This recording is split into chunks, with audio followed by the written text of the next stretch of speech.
as somebody who lives in the UK that has lived through this exact same thing before, literally to a T, an unarmed black man was killed by the police, then the whole country was on fire. Well, I mean, look at Ferguson. It's happened before. And look how many black people who protested in Ferguson who have been picked off and killed in suspicious circumstances. A year later they were killed.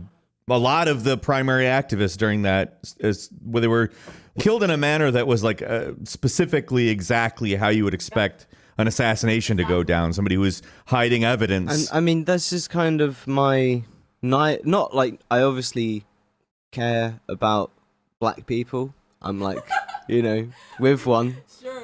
But at the same time, I cannot wait to hear what you're about to say if that is the preface to it. But at the same time, like this is why I'm sort of nihilistic about like riots and stuff like this, and I'm not like, oh, it's happening, the revolution is coming. It's like, like really, I've seen this happen like 5 fucking times and nothing changed. And I think it's because there's no clear demand and there's no clear pressure. Like there is a clear demand. It's police reform. Which that's bullshit too. That's just some nonsense people have grafted onto it after the fact. What it is these people have been fucked over and they're pissed. Well, also because when you pick apart that for even fucking 5 seconds as well, you realise that it's a much, much larger structural change that would need to happen just for that thing to be accomplished. Because the whole way that fucking system is funded in America is through fucking private interest and through fucking private prisons and shit. And so for you to then take away all that, okay, so who's going to fund all the prisons? Who's going to do all of this shit? Who's going to do all of this stuff? There's going to be an amount of like, fucking where's the money going to come from to do all this stuff? Then you're talking tax reform. Then you're talking who's paying more taxes. Then you're talking taxing rich people. So there are ways that it can fucking lead to it, but I never see that line of inquisition go there. It always just ends at, I'm angry and I want all the police to die. Let's say they reform the police. Let's say tomorrow they instituted police reforms that actually genuinely stopped the violence. The police are entirely fair from this point forward. They don't do any bad faith bullshit at all. Okay, so here's the problem. There's a ton of laws on the books that you can get arrested for fairly, which are not fair. So that step isn't even being addressed. We aren't addressing the unfair laws. We're addressing the fuckery of people enforcing the laws in an unfair way. I understand why you're nihilistic, because it's a fucking huge ass conundrum that cannot be solved using the current political structure. And if we attempt to solve it, all we end up with are these fucking milquetoast pieces of shit who claim that they're going to solve everything and then sit on their ass and fucking like try to run for president in 6 years. But then again, that's the reason why it's not enough to just be anti-racist. That's the reason why it's not enough to just be anti-fascist. That's the reason why it's not enough to just be angry. The only way that we can solve the problems and the contradictions that we see is to fully challenge the system, i.e. communism. It's true. That's my major critique of organizations like Black Lives Matter. That's my major critique of the left trying to lionize these uprisings and expressions of populist anger as if they are the revolution, when really and truly they are not. The fact of the matter is there is no organized left in America, and that leaves everybody vulnerable to the machinations of the state. So there's no way that this could end well, in my opinion. Absolutely no way that any of this could end well. Yeah, it all just seems to be lacking systemic, for like a deeper systemic kind of challenge or critique to me, which is why I get nihilistic about it a lot, mostly. And it's also just like I see like the pressure to post something on social media, or I've had about 5 emails from different like plugin companies and like people I'm subscribed to for fucking whatever, telling me their thoughts on this.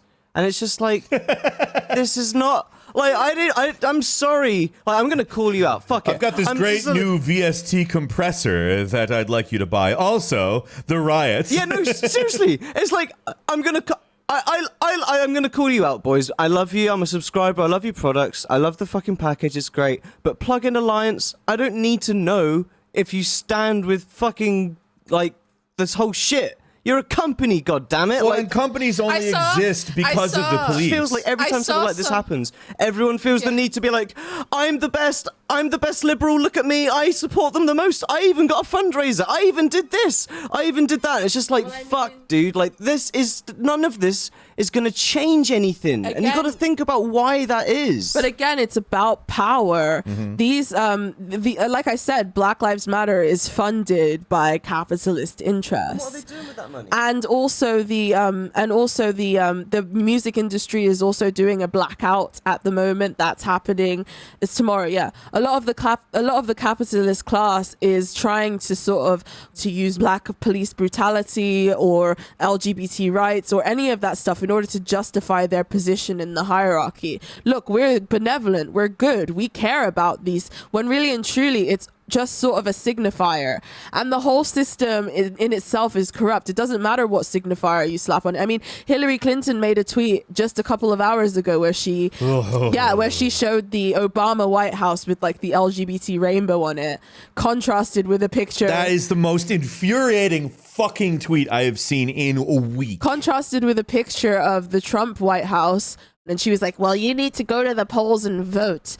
And it's like, listen, motherfucker, fucking Minnesota, yeah, it's a blue state. It's a fucking blue state. There are Democrats in power in all of these different places where unarmed black men and women and children have been killed by police. So what the fuck are you talking? It's like the Democrats refuse to take any responsibility. They just want to continue to convince us that they're all that stands between us and moral chaos. All that stands between marginalized communities and moral chaos. And it's the deepest And they don't. They fucking don't. They don't. They're in power. They've been in power for a number of years. Like, they win elections in that area constantly. Minnesota, Amy Klobuchar is literally in power in that state right now, and she has said she's done shit about it. Like, she was actually on the wrong side of it. She was prosecuting people. She got in trouble for it during the fucking campaign. Minnesota is a blue state. Like, they have been elected. They have constantly thrown up these signifiers that we're the party of justice. We care. We blah, blah, blah. But they don't do shit. They never do shit. Like, that's the fucking problem that, you know, you get criticized for bringing up on social media. People are like, you got to vote blue no matter who. It's like, well, fuck these people. They don't fucking do anything. Like, they say we have to reform the police. What do they do? What do they do? Nothing. Zero to fuck all.